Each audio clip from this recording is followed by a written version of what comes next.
Well, thank you so much for joining us. My name is Zinhle Essamuah. I'm a host and correspondent here at NowThis News. Today's interview is hosted by Futures Without Violence, a leading national organization that has been at the forefront of policy, program, and culture change to end violence against women and children for more than 30 years. And they're sponsoring the Domestic Violence Response Fund launched in 2020 in response to the COVID-19 pandemic. Today, I'm speaking with Kavita Mehra, who is a recipient of the Domestic Violence Response Fund grant and the executive director of Sakhi for South Asian women. Kavita, thanks so much for speaking with me today.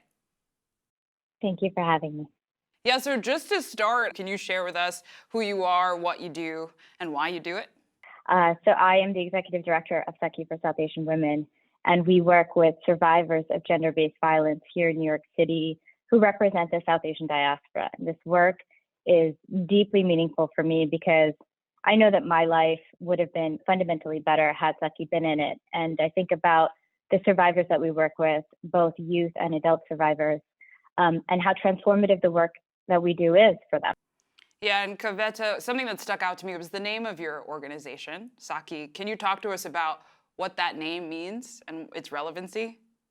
Sakhi is the Hindi word for friend, for women friend, and what we often think about is building community. It's rooted very much in thinking about how survivors need community through their healing journey. And over the course of 31 years, we've been able to do that.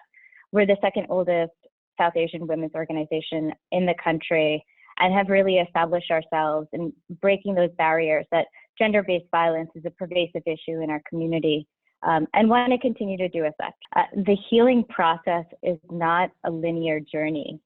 And when we think about what healing looks like for a survivor of trauma, while accessing the court system and accessing mental health are really important, and also accessing immigration support are critical in order to finding safety in the course of one's life.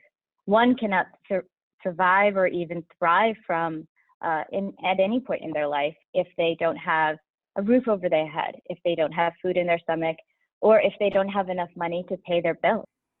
Absolutely, and I think a lot of the needs you identify, I can only imagine, have been heightened under the COVID-19 pandemic. I know in the world of media and news, we've seen a lot of headlines around domestic violence increasing, not just in the US, but worldwide. Can you speak about how the need has been in this year of the pandemic and how COVID has impacted your work? It was clear to us that survivors were in very difficult circumstances. They were being pressured to bring those who were inflicting harm back into their home. Orders of protection were being violated. But what was also coming up was that survivors were facing a great deal of anxiety and fear around the economic calamity that's happening in the midst of this moment. There's a mother that we work with who was experiencing forms of extreme sexual violence through the course of the pandemic, and she was pregnant at the time. And while she was continuing to experience that form of violence, she had identified a safe place for her to live and to move from New York into New Jersey. What Sakhi was offering was private transportation for her to move so that she could live free from violence. She was so afraid of exposing herself or her children to the pandemic that she decided not to take on that opportunity of private transportation, but continue to live with forms of extreme violence, at least in the height of the pandemic. By the summer, she was able to move. But those months of March and April, she was seeing that heightened form of violence because she was living in such fear of the pandemic. To me, that had indicated that that was a necessary measure for us to be able to step up in this moment, to think about the fact that our community was facing grave circumstances and that we needed to be there to demonstrate support. What can people do? I think some people hear this and they hear about the work that you do and it can be overwhelming or defeating or feel grim. What can people do who want to get involved and support? If you know someone who's experiencing harm, just know leaving is always an option. And for those who want to learn more about how to support survivors in your local community, think about, how your impact, your volunteerism, your donations can make a transformative change. And something that, is really important is we're talking about calls for courage right now. And calls for courage look like stepping up for your community, investing in your community, and something that you have the power to do. Our actions have a ripple effect and can create transformative change, and just keep that at the forefront of your mind. And I want to make sure that those watching have a sense of what kind of impact funds and contributions to organizations like yours have. Can you speak to the difference it makes when your organization receives funding from places like the Domestic Violence Response Fund? How does that directly help survivors and the work that you do? It's transformative. I think when we think about demonstrable gifts like this, it can help underwrite housing for a survivor and her family.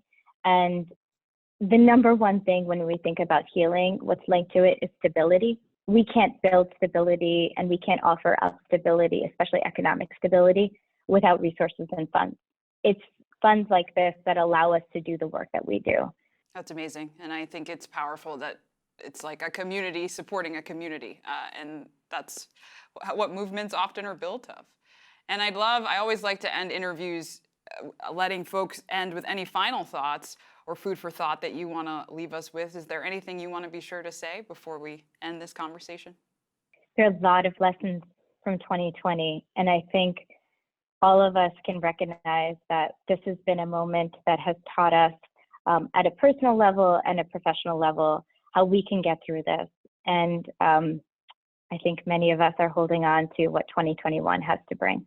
Absolutely. I know I certainly am. And I look forward to continuing to follow your work. So thank you so much. This has been a conversation with Kavita Mehra. She's the executive director at Sakhi for South Asian Women. Thank you so much for all of your time and your work. Thank you.